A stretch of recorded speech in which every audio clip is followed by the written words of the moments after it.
Most people don't lose to life, they lose to their own mind. And if you don't learn to master yours, someone else will. So, who's really in control? You, or the chaos inside your head? What if I told you that the stress, the overthinking, the relentless noise, it's all just a choice you make every single day? The Buddha once said, "Peace comes from within, do not seek it without." But here's the hard truth. You've been looking for it everywhere except where it truly lives, your own mind. Right now you're stuck in a cycle, chasing success, relationships, validation, believing that somehow these things will bring you peace. But the more you chase, the further it slips away. Sound familiar?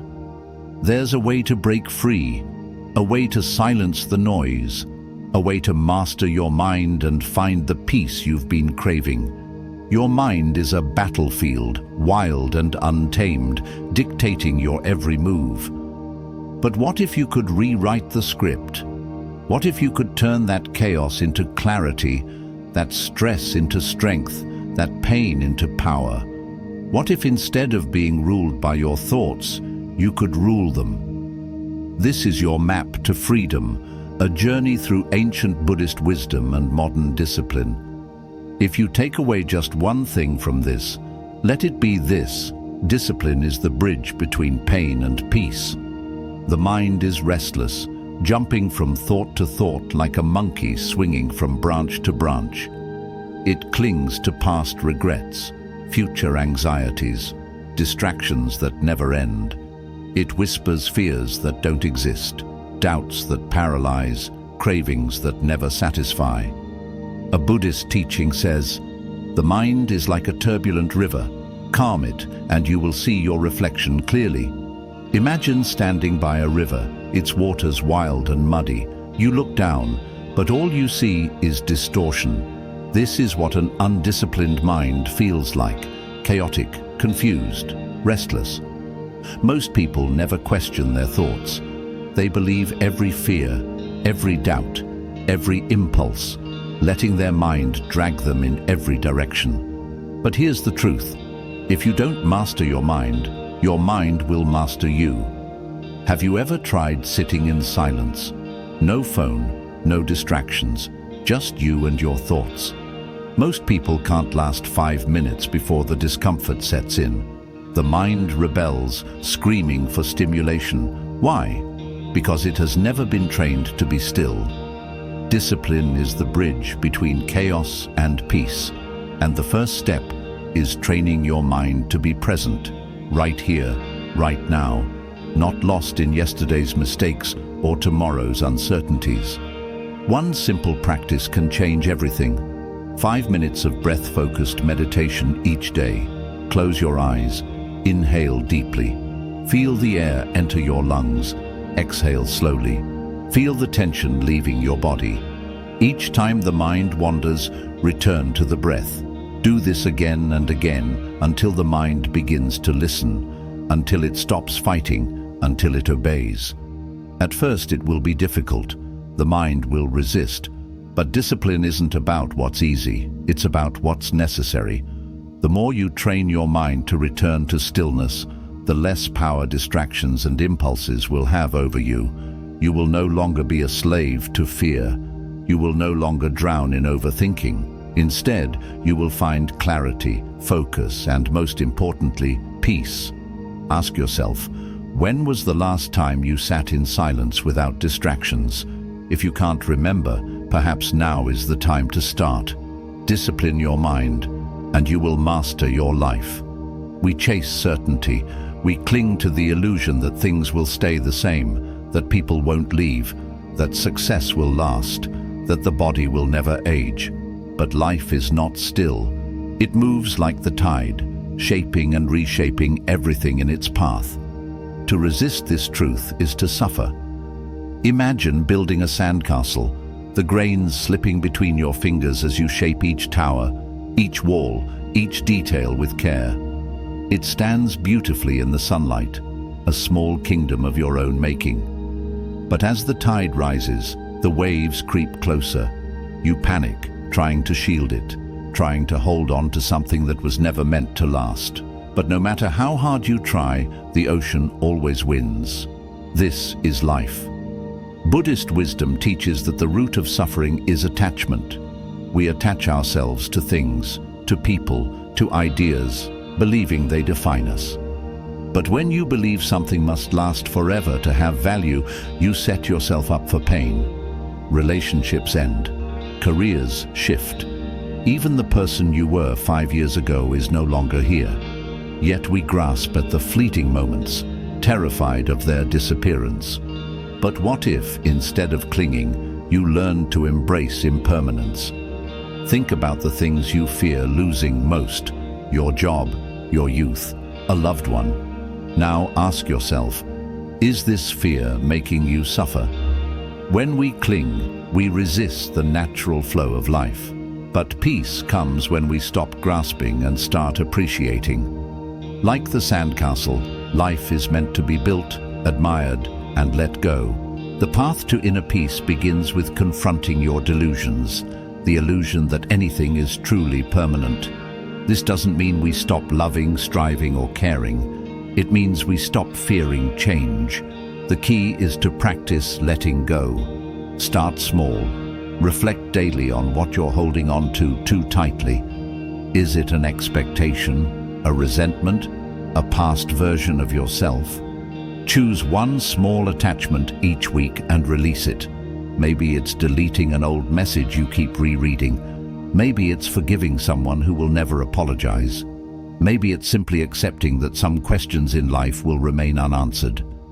At first, it will feel uncomfortable. The mind craves control.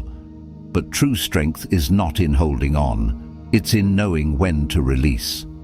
When you embrace impermanence, you don't lose anything. Instead, you gain something far greater: freedom. The freedom to love without fear of loss. The freedom to try without fear of failure. The freedom to live without waiting for life to be different. Ask yourself, what are you afraid to lose, and why? If you can answer that, you've taken the first step. Because what you fear losing might be exactly what's holding you back. You are limitless when ego dies. The mind is powerful, but the ego is its greatest cage. It whispers doubts, builds walls, and convinces you that you are less than you truly are. It tells you, I can't, I'm not ready, I'll fail.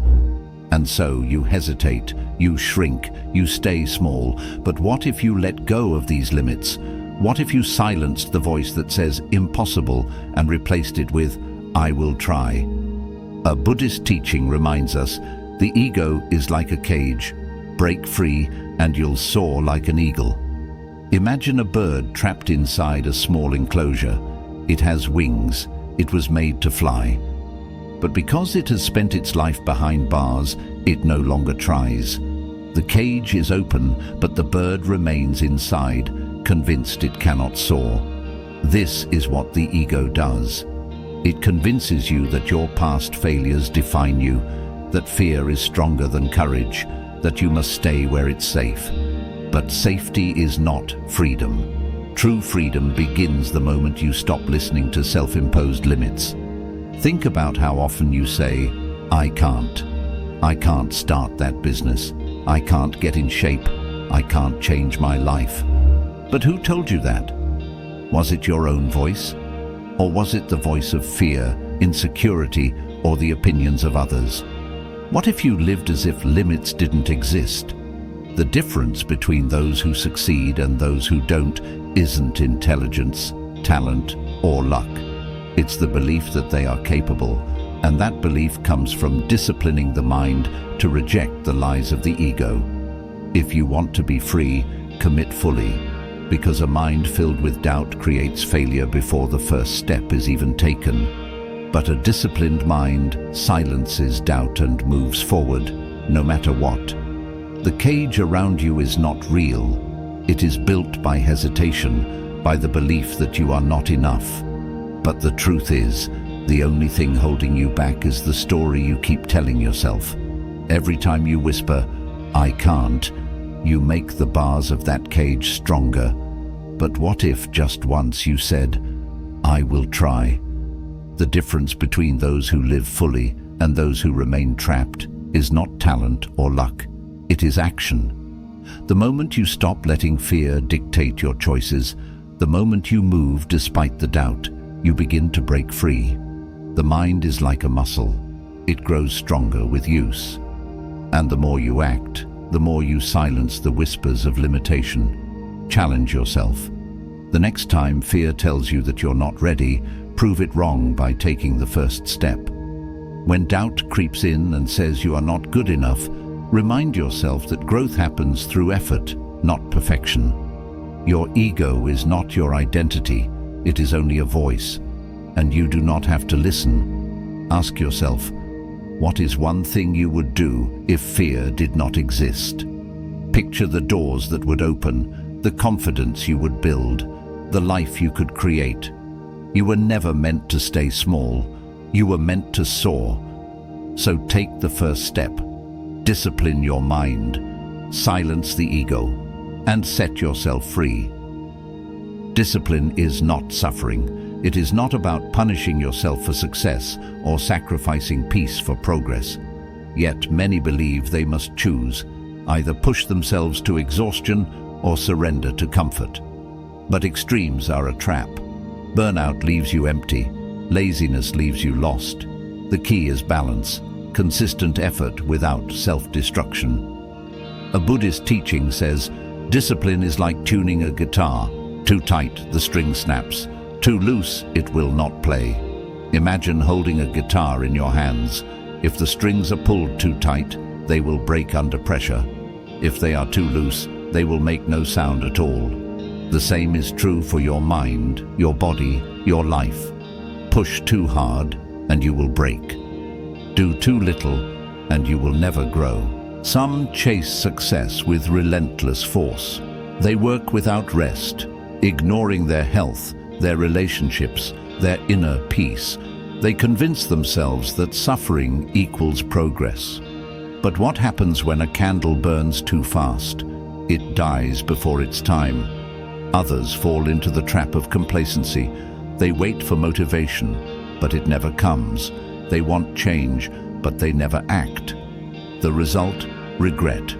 Because time passes, whether you use it or waste it. True discipline is the middle way.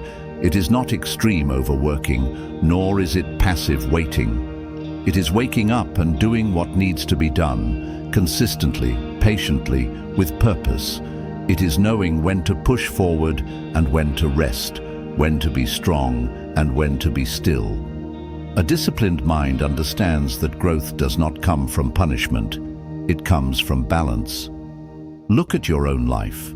Are you overworking yourself, mistaking exhaustion for ambition? Or are you avoiding effort, waiting for the right time to begin? Find your balance. The way forward is not in extremes, but in daily mindful discipline. Start by creating a routine that honors both effort and rest. Work with focus, but set boundaries. Push yourself, but allow recovery. Train your body, but nourish it too. Success is not built in a single day of extreme action. It is built in consistent, sustainable effort over time. Ask yourself, where in your life are you out of balance? If you are always tired, slow down. If you are always waiting, start moving. Discipline is not about doing more. It is about doing what matters every day without breaking yourself in the process. Find your balance, and you will find your strength. Pain is inevitable. You will face hardship, struggle, discomfort. There is no avoiding it. But here's the truth most people refuse to accept. Pain itself is not the problem. It is your resistance to it that creates suffering. Some people let pain break them. Others use it as fuel to grow. And the difference between the two? Discipline. The ability to act even when you don't feel like it. The ability to rise even when you'd rather stay down. A Buddhist teaching reminds us, holding on to pain is like grasping a hot coal. You are the one who gets burned. Imagine picking up a burning coal with your bare hand. The pain is immediate, searing, But instead of letting go, you grip it tighter, believing that somehow, if you just hold on long enough, it will stop hurting. It doesn't. It only burns deeper. This is what attachment does. It is not the pain itself that destroys us. It is our refusal to let go. Think about your own life. What are you holding on to that is causing you suffering? A relationship that no longer serves you? A past version of yourself? A belief that you are not enough? The tighter you hold, the more you suffer. But freedom begins the moment you release. Detachment is not coldness. It is not indifference. It is understanding that nothing truly belongs to you. Not people, not success, not even your own emotions. Everything is temporary, and that is what makes it precious. You will feel pain. Loss will happen. Things will not always go your way. But suffering only exists when you resist what is. When you expect people to always stay. When you believe happiness should be permanent. When you attach your worth to external things. You set yourself up for disappointment. But when you learn to let go, peace follows. Practice detachment, not by abandoning love or effort, but by releasing control over outcomes. Start small. Each day, let go of one expectation. If someone doesn't text back, accept it instead of overanalyzing. If a plan changes, adapt instead of resisting. If fear tells you that you need something to be happy, challenge that thought. The less you cling, the freer you become. Ask yourself, what are you clinging to that is causing you pain? Whatever it is, loosen your grip. Trust that what is meant to stay will stay, and what is meant to leave will leave. Your peace is not found in control, it is found in surrender. Let go, and you will finally be free. Your suffering is the fire. Will you let it consume you? Or will you use it to forge something greater? Every person you meet carries their own unseen struggles, the quiet battles, the silent grief, the hidden pain. When you suffer, you have two choices: close yourself off or open yourself up. If you let suffering harden you, you add more pain to the world. But if you let it teach you, if you let it soften your heart, you become a source of healing. Not just for yourself, but for others. True strength is not found in shutting down emotions. It is in using them to build connection, to create understanding, to cultivate compassion. Ask yourself, what is the greatest pain you have ever faced? And how can you use that pain to help someone else? Because when you use your suffering to uplift others, it loses its grip on you. And in that moment, you turn fire into light. The world is full of suffering, but it is also full of people who have transformed their suffering into something meaningful. Think about those who have endured loss and used their pain to help others heal. The ones who have faced rejection but chose to rise stronger. The ones who turned failure into wisdom, heartbreak into compassion, and struggle into resilience. Suffering is inevitable, but bitterness is a choice. When life tests you, do not let it make you bitter. Let it make you better. The question is not, why is this happening to me? The question is, how can this experience refine me? Pain has the power to destroy, but it also has the power to shape you into something unshakable. But what if you could silence all of it? What if you could find peace without needing anyone else to give it to you? A Buddhist teaching says, the self is like a ripple on water. Calm the surface, and the ripple disappears. Imagine a still lake, undisturbed by wind or movement. The surface is smooth, reflecting the sky above. But the moment a stone is thrown in, ripples spread, distorting the reflection. The mind works the same way. The self you cling to, your identity, your reputation, your need for validation, is nothing more than ripples on the surface. You are not the ripples, you are the stillness beneath them. Think about the last time you felt truly at peace with yourself.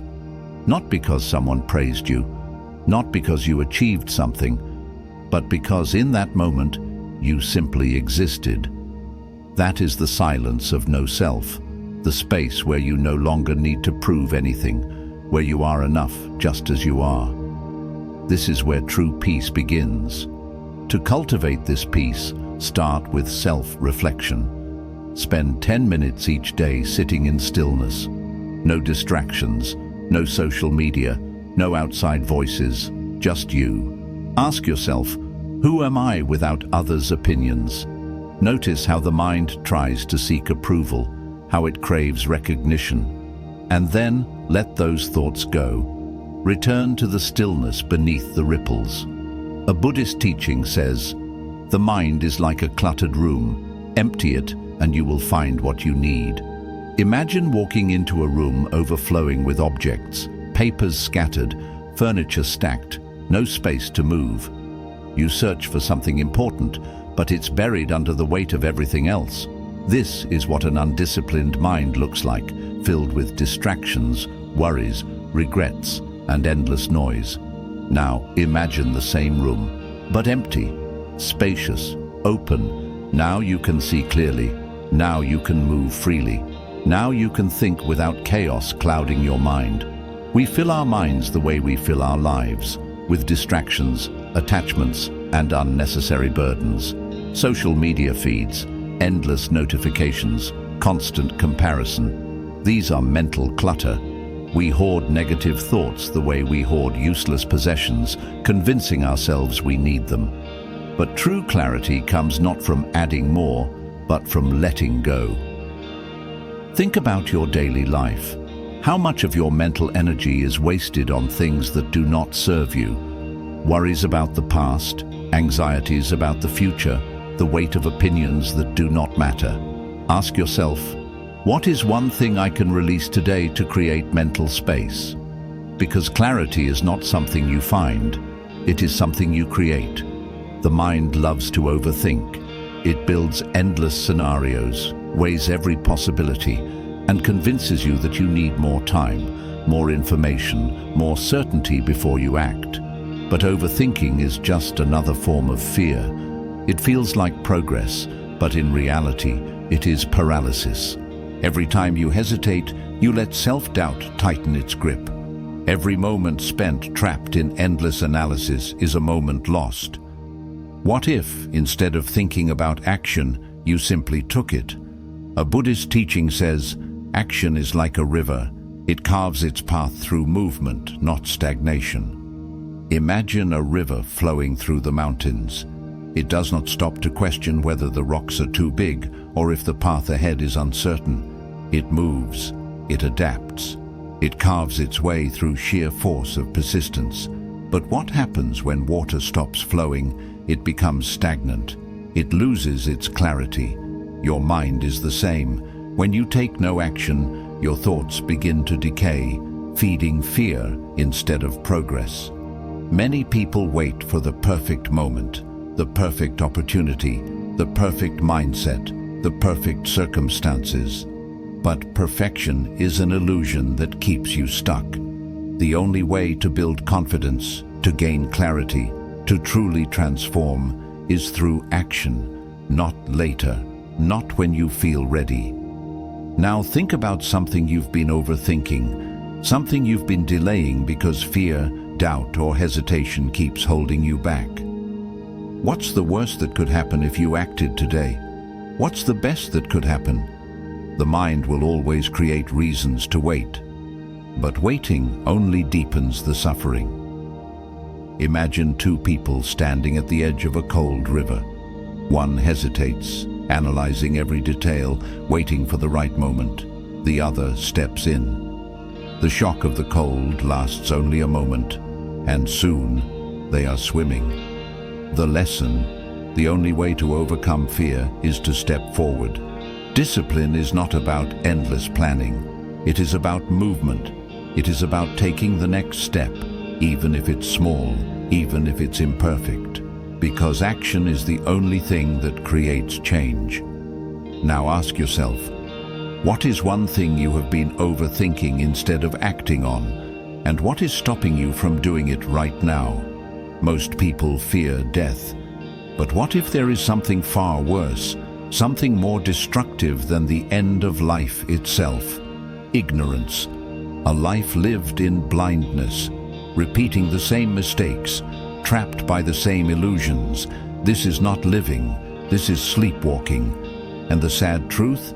Most people would rather stay comfortable in ignorance than face the painful light of truth.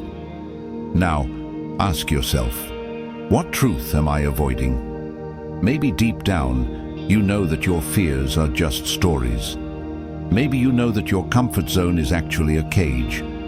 Maybe you sense that the thing you are most afraid of confronting is the key to your freedom. But will you face it? Or will you keep pretending it isn't there? A warrior does not fear the truth. A warrior hunts it down, even when it shakes their foundation, even when it forces them to change. The Buddha once said, "Better to be slain by truth than to live in falsehood." Because when you refuse to see, when you refuse to question, you are already dying, not physically, but mentally, emotionally, spiritually. The mind decays when it stops seeking. The heart withers when it stops learning. So make a vow to yourself. Choose awareness over comfort. Choose knowledge over illusion. Choose growth over stagnation. And the difference between the two? Discipline. The only way to the other side is to start walking, no matter how unstable the path feels. Look at your own life. Where are you struggling right now? Maybe it's your mind, racing thoughts, anxiety, self-doubt. Maybe it's your body, lack of energy, inconsistency, unhealthy habits. Maybe it's your emotions, reacting instead of responding, feeling trapped in negativity. Now ask yourself, what's missing? Chances are, the answer isn't some secret trick or overnight solution. It's discipline. That is a trap. Discipline is not about waiting for the right feeling.